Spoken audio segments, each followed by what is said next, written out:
Ladies and gentlemen, good day and welcome to BCL Industries Q4 and full year FY26 earnings conference call hosted by InCred Equities.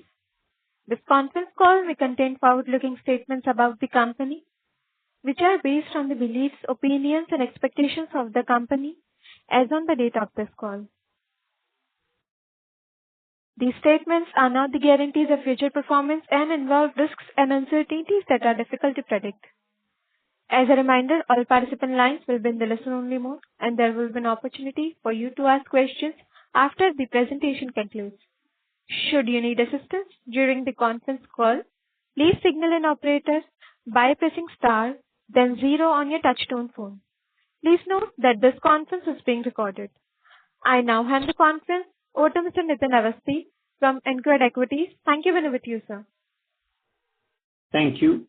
From BCL Industries, we have the MD, Mr. Rajendra Mittal, and the CEO, Mr. Varun Gupta.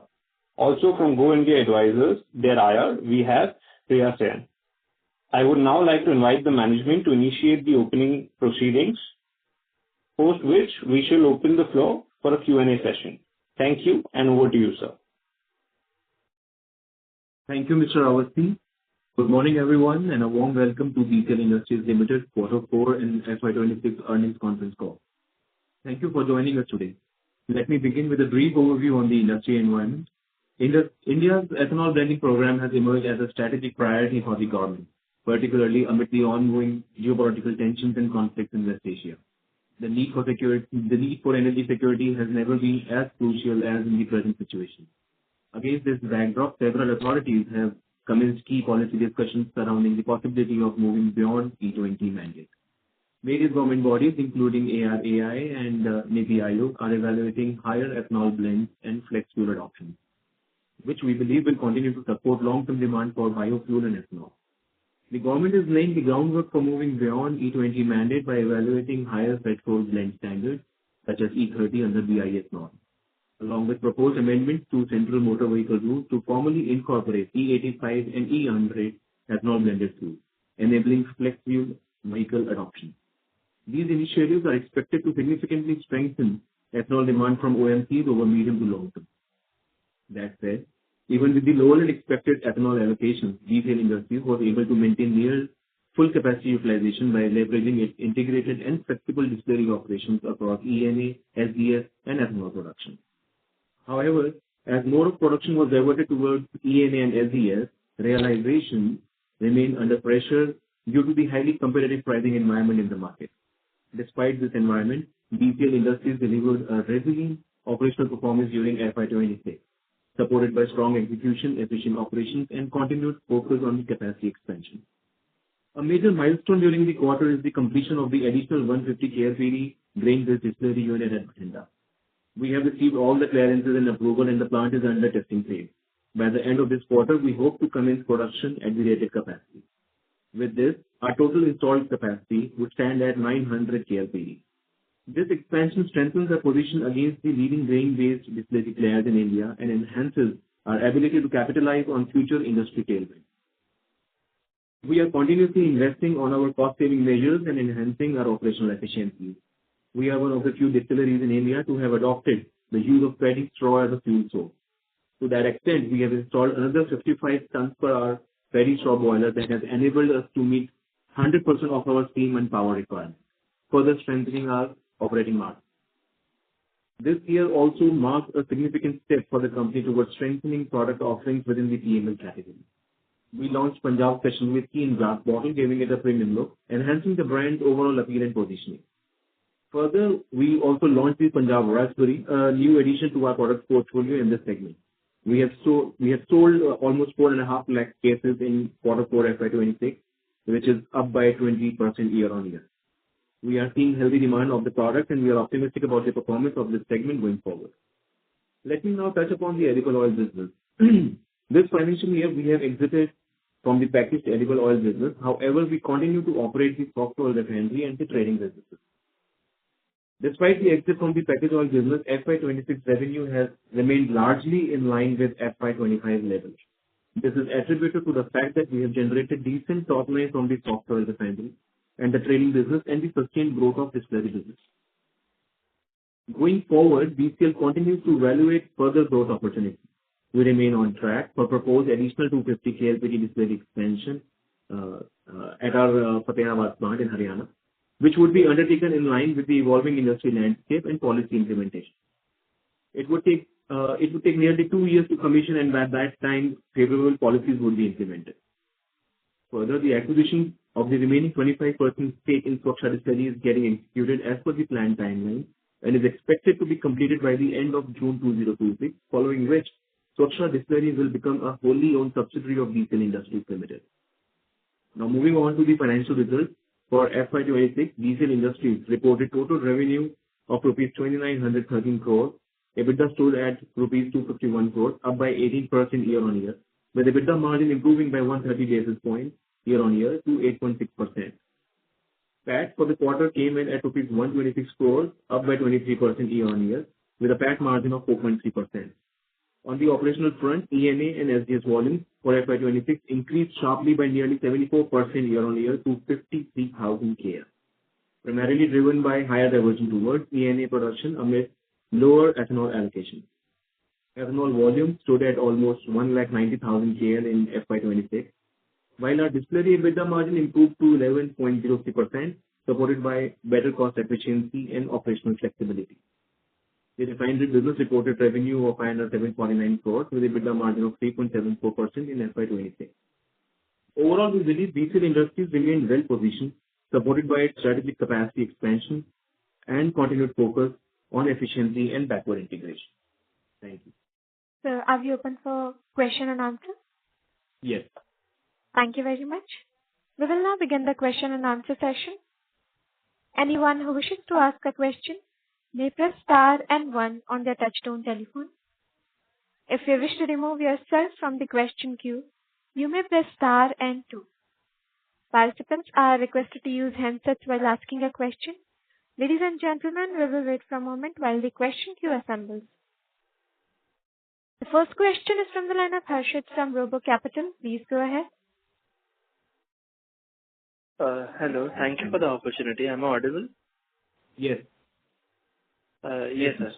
Just want to understand, what is the revenue and EBITDA outlook for FY27 and 28? The revenue for FY27 and 28 you are asking. So we are expecting to see the growth in revenue with the coming new additional capacity of 150 KLPD. So from that, if we run that at 100% utilization, so we are expecting somewhere around 300 crores from that 150 KL unit. Right. And EBITDA margins? EBITDA margins will try to maintain the same, similar EBITDA margins, because with this additional 150 KLPD unit, our overhead would remain the same and profitability would increase. So yes, we are seeing the similar EBITDA margins going forward. Rather, there would be improvement in the EBITDA margin. Right. So the 150 capacity that we have put up, so what is the utilization expectation for, would we be able to utilize 100% in the first year itself, or how would it go? No, you see that the 150 KLPD capacity will not be utilized fully to the extent that we have been operating this 400 KLPD plant non-stop for the last about 4-5 years. So we did not have any time to, you can say, for yearly maintenance. So with this commissioning of that will help us, that there will be no drop in the production and we will be able to meet the market demand. Also, the additional demand is also coming from the overseas and other private players with the increase in the crude prices. Earlier, the ethanol blending was not so much profitable for the OMC. It was just a binding upon them. Now they are using it with a pleasure because they are earning, you can say, substantial amount as compared to the increase in the crude prices. So our expectation is that we'll be able to at least utilize the 75% of the capacity starting from the second quarter. Starting from the, sorry? Second quarter. From the second quarter. So by 30th June, I think our testing period is going on, and another 15 days trial production will commence, and we should be able to commence operate the plant at the rated capacity by first week of July. Right, sir. Understood. And my second question is regarding EBITDA. Right. So in a distillery business, you did an EBITDA of 11.8% in quarter. So, is it something that we, think that we would be able to maintain this margin, or, how do you see the EBITDA going forward for a distillery business? So that this EBITDA margins will not go down as per our expectations, but you can say you cannot commit anything. It's a agro-based commodity market, and commodity are subject to various risks, like going on up and down. But see that we have shielded our company to have this constant EBITDA margin, as mentioned in the opening speech, of putting up a rice straw boiler, where we are shielded from this high fuel cost, as of now the other distilleries are having. So, and with the increase in the capacity, our overheads will remain the same. And with the, you can say, consolidation of this vegetable oil business from one unit to this present unit, where we have got power and steam in hand, with the overheads coming down, the finance cost coming down, I think we will be able to maintain or rather improve the EBITDA margin of 11.8.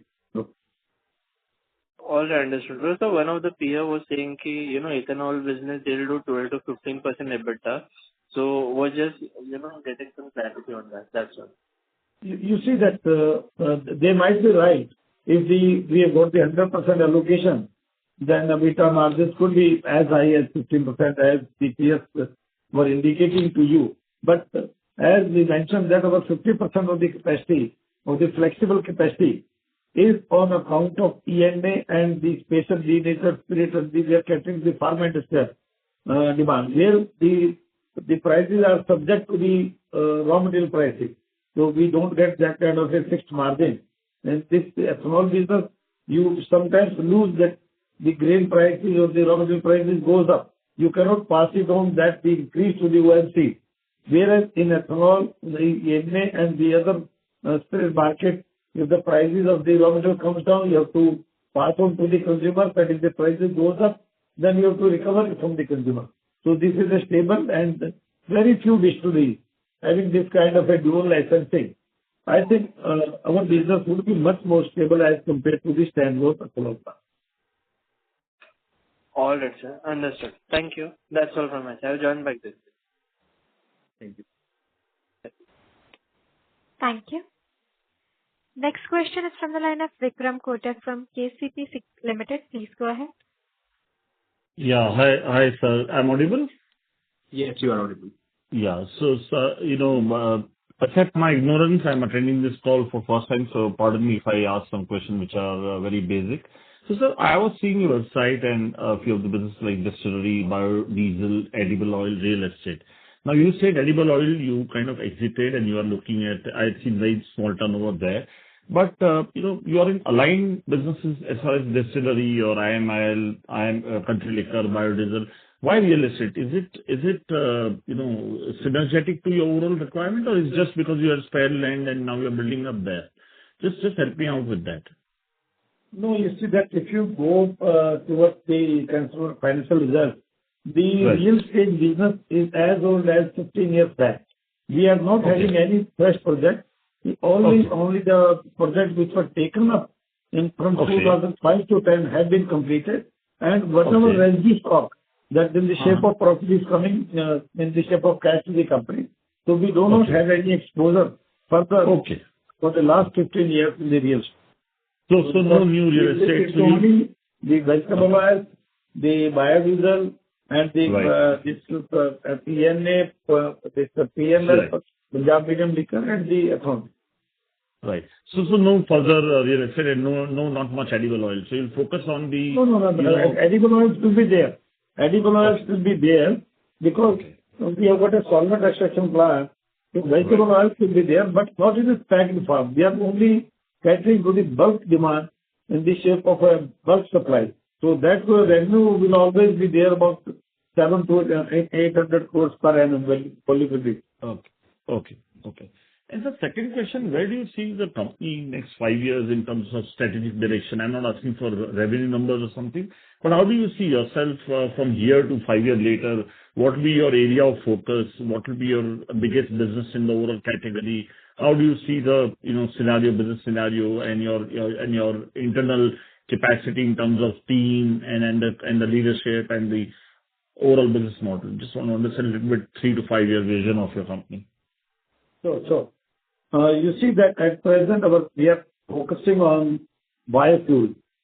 First of all, we will be having in the current, you can say in about 2 years, we'll be putting up another, you can say ethanol plant to get into the biofuel at Satyabat, which the work has already started. And we hope to commission that plant within 1.5 years or 2 years. So that will take the overall capacity of the company from 900 KL to 1150 KL. That is substantially good quantity.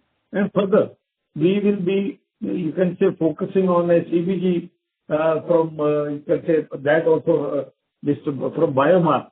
We plan to have the long-term vision of putting up a CBG plant also. And later on, you see that this sector is going to cater to the sustainable aviation fuel market also. So we see that in the coming 4-5 years, you will see a lot of change in this biofuel market.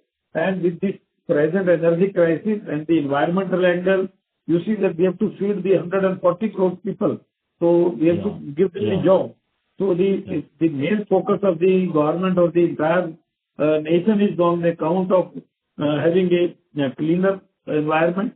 Secondly, to reduce the import dependence.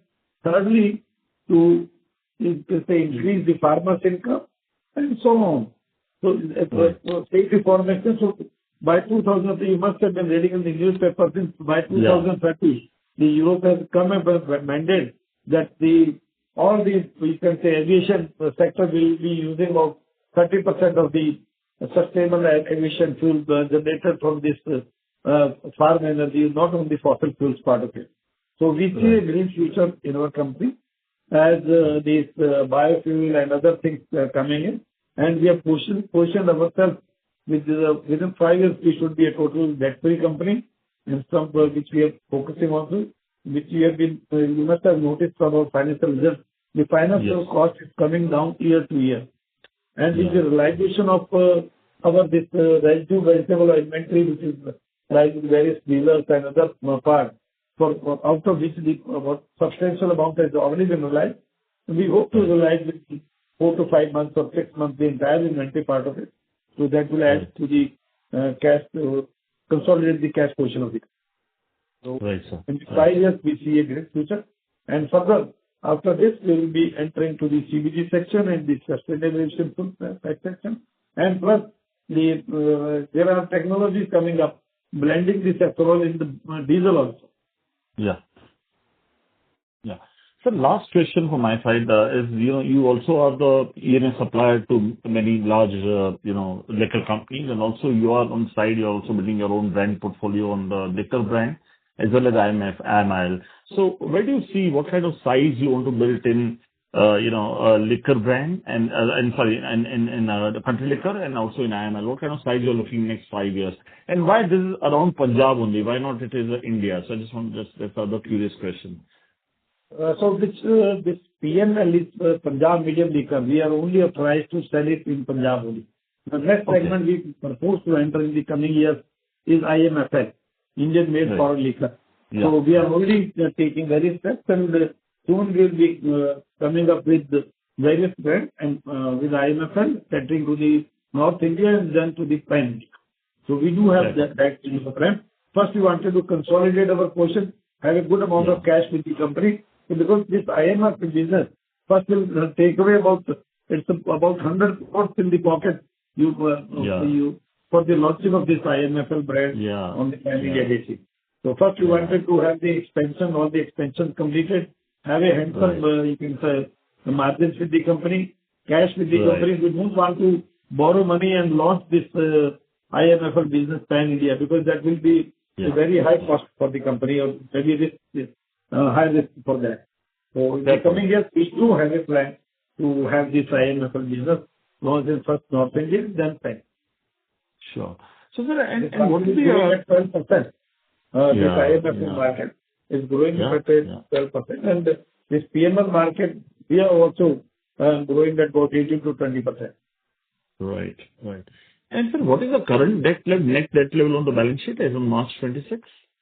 It's about 300 crores, 335 crores, including fund-based and non-fund-based. Fair point. Thank you. Thank you so much, sir. About 120 crores is on interest subvention. We just paying about 4.25% of the rate of interest. Okay. So what's the average cost of interest for us? 6-7% roughly? It's less than 7%. Okay, less than 7%. Okay, sir, all the best and have a great future. Thank you for answering all the questions in detail. Thank you, sir. Thank you. Thank you. Ladies and gentlemen, in order to ensure that the management is able to address questions from all the participants in the conference, kindly limit your questions to 2 per participant. Should you have a follow-up question, please rejoin the queue. We will take our next question from the line of Praneeth from SJ Investments. Please go ahead. Hi, management. Thank you for giving me the opportunity. So one thing I wanted to understand in terms of our oil business, you mentioned that we're only going to do bulk sales. Is there any specific reason behind it? I understand you want to focus on the other things, but is it in terms of margins? Is it better? Could you just explain what's the strategy behind that? You said that edible oil business of the company is as old as we are into business for the last 45 years. So we have attained some expertise in that. The unit which was situated within the city was to be shut down because of the various government, you can say, restrictions as regards having a red category unit in the vicinity of the thickly populated area. So we have to shift that production capacity at, you can say, our present distillery site. We are having, where we are having a, you can say, cheap power, the same infrastructure, and the cost of production has come down. To compete with the, you can say, package industry as of now will be difficult for us as they are situated quite far away from the port. So bringing the raw material from the port side and again sending it pan-India, throughout India, the logistics does not work of that count. So we just want to remain our presence and just like to, just for your information, the focus of the, you can say, policy makers of the government is on the reducing the import dependence on the vegetable oil. At present, the vegetable oil is the third largest foreign exchange drainer in the country. The first is the crude oil, the second is the gold, and third is the vegetable oil.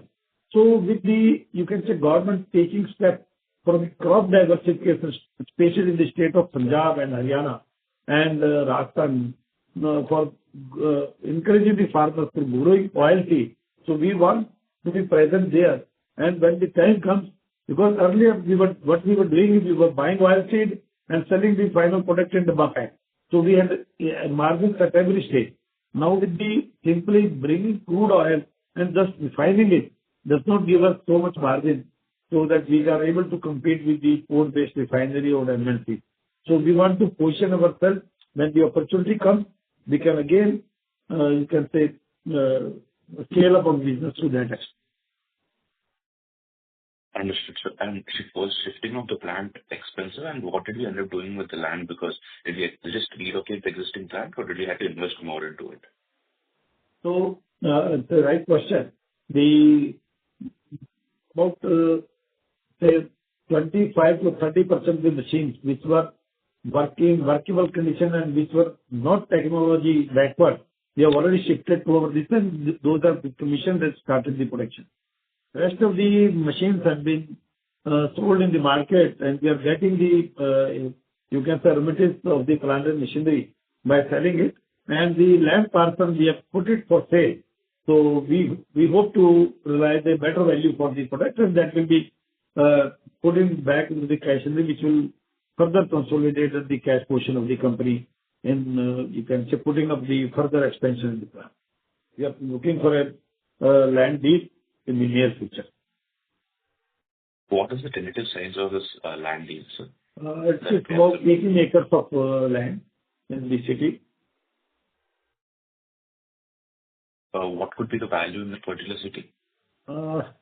value as of now, very difficult to say, but we should be able to realize the close to about 30 crores of fees from that part. Understood, sir. And coming to a liquor business, I understand that you have made a lot of progress in ENA with less allocations from the overseas. I was just wondering, in terms of branding, what is our strategy and how are we going about it to go to market? Like in terms of investments in advertising or let's say hiring a team for it. Could you just explain the strategy beyond developing our proprietary liquor brand? Yes.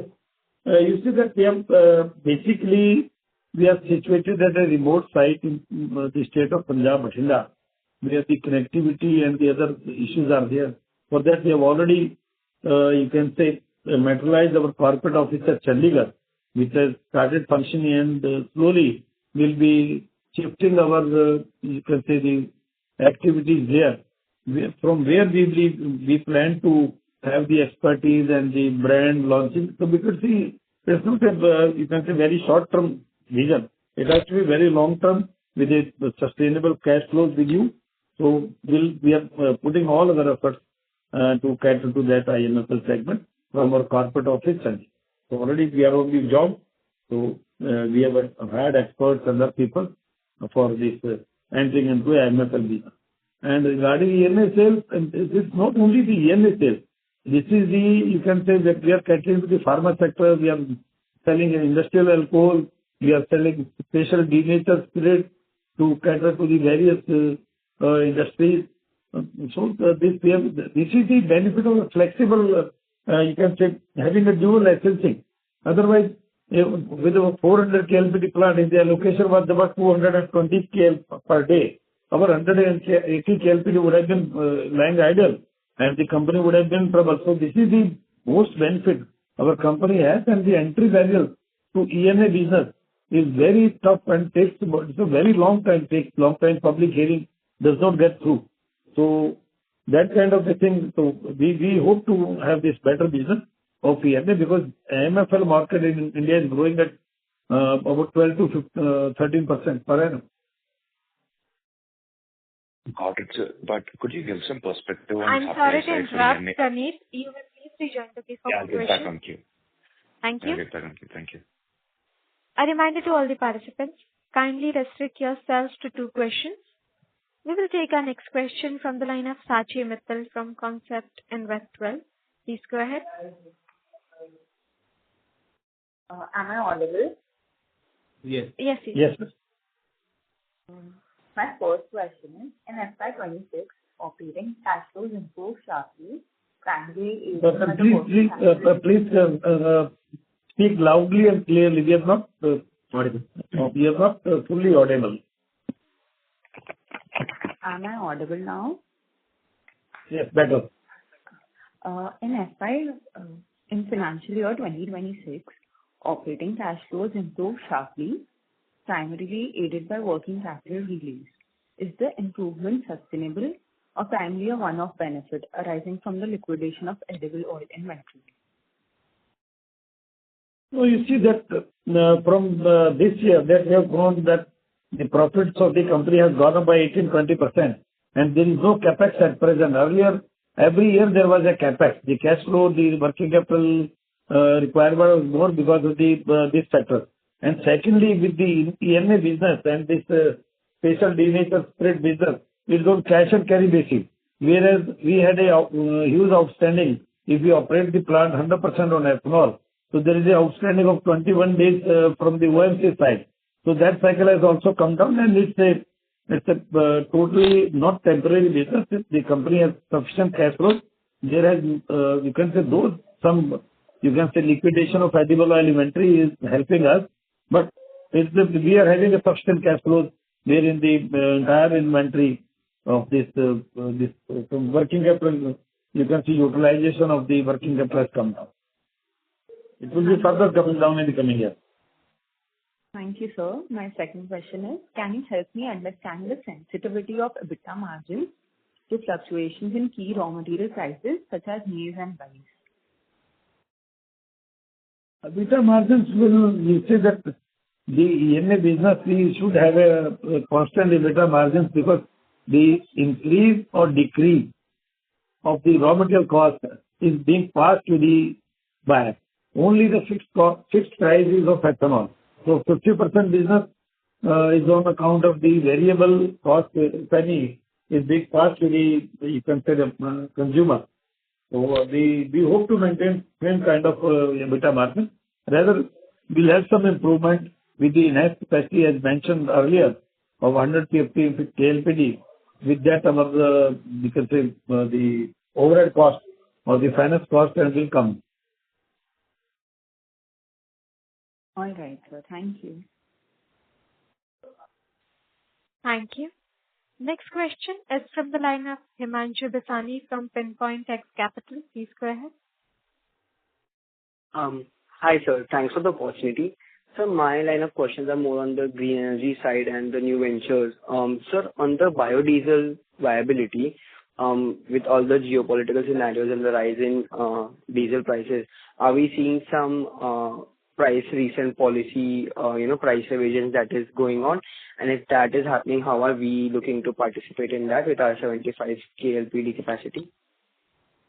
You see that the biodiesel capacity of our company is 75 KLPD per day, but at present we are not able to manufacture because of there has not been any price revision or the pricing policy or the mandate.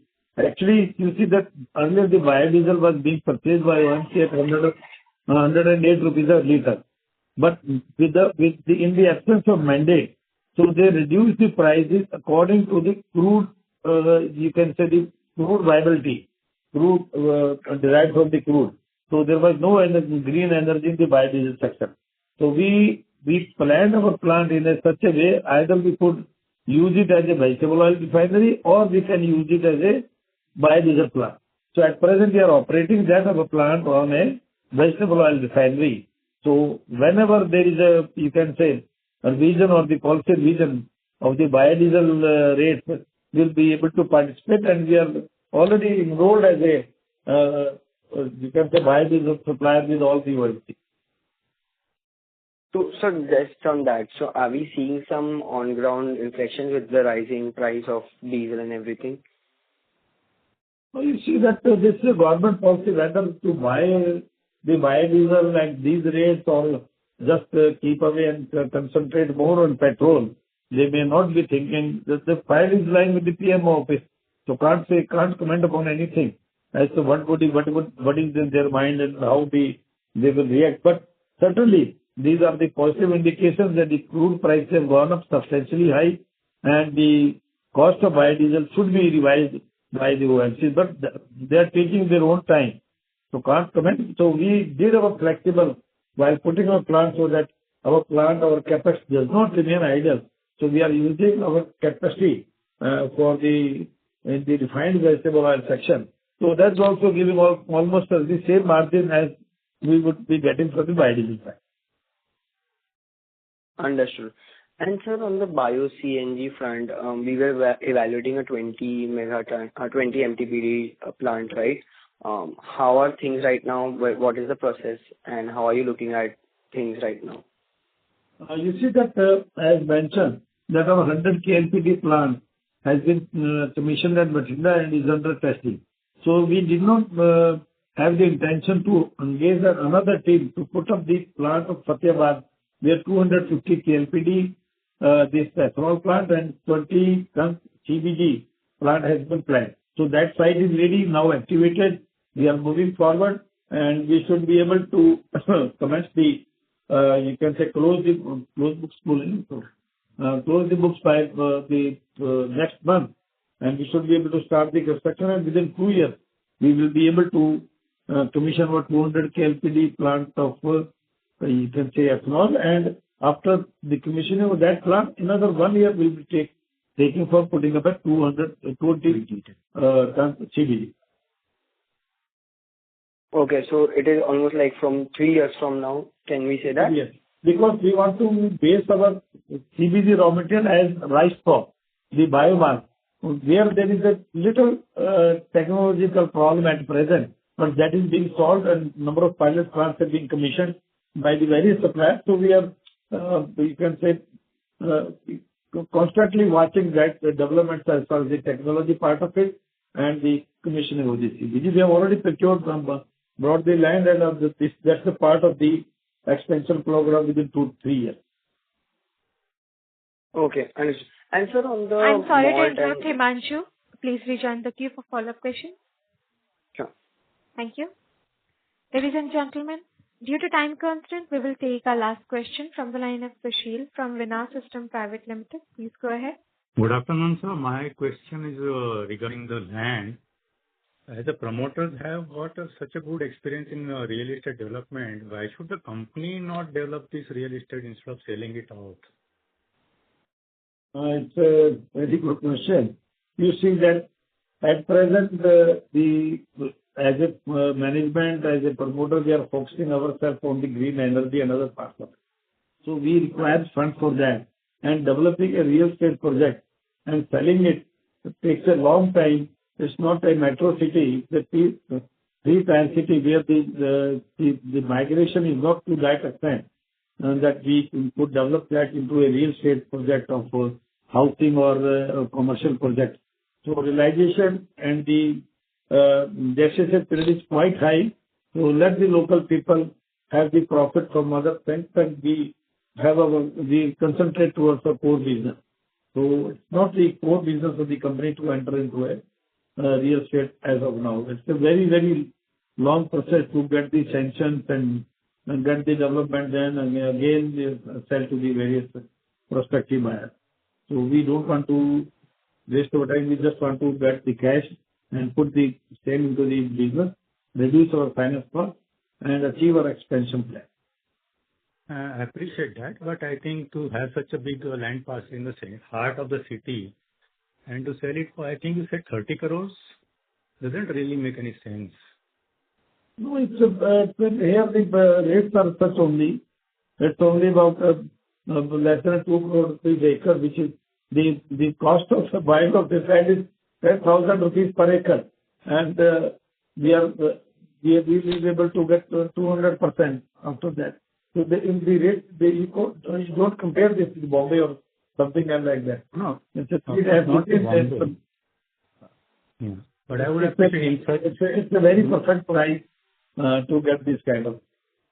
I don't know. I would say in such a case, we should be given the first right of refusal. We'll definitely contact you when we have the final action. Then definitely keep in mind your offer and definitely contact. Please do that. Thank you. Thank you. Ladies and gentlemen, that concludes our question and answer session. On behalf of Incred Equities, that concludes this conference. Thank you all for joining us today, and you may now disconnect your lines.